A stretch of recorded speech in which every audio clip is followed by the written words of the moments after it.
And we begin with breaking news from Washington. Word just coming in that Defense Secretary Chuck Hagel is resigning. Hagel, a former Republican senator, has led the Pentagon since early last year. President Obama expected to announce that resignation today. ABC's chief White House correspondent Jonathan Karl has been following this breaking development. And Jonathan, was this unexpected?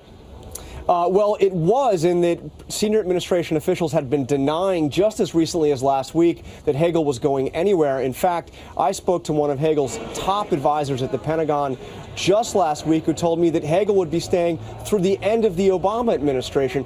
That said, there is precedent for this. As you remember, when George Bush took a beating, Republicans took a beating in his final midterm election, Don Rumsfeld, his defense secretary, was fired. We don't know exactly the terms of Hagel's departure, but it's not unprecedented to see a departure like this after the kind of election we just saw. And Jonathan, this hasn't been exactly a smooth 2 years in the position for Secretary Hagel. No, it hasn't. And you remember his confirmation hearings were particularly brutal. So he started out on the wrong foot. Hagel did a lot of work in terms of dealing with budget cuts at the Pentagon, but he was never a central player with the president in terms of crafting strategy on things like the battle against ISIS. When can we expect an announcement on a possible replacement, and have there been any names floated around?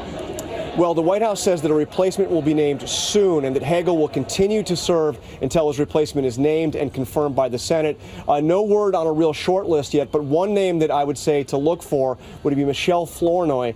She was an undersecretary of defense, somebody well liked by the Obama National Security Team, and would be the first woman to lead the Pentagon. Could this mean a shift in the direction of the defense plan for the United States? What's the president hoping to accomplish? I don't think I would expect a major shift, because Hagel, although he was, right there in the middle of it all as defense secretary, he really was not a central player in crafting any of the major national security issues, aside from looking at the restructuring of the Pentagon and dealing with the downsizing of the military. He just was not a key player on those big issues like the battle against ISIS. All right, Jonathan Karl, we appreciate it. Thanks so much.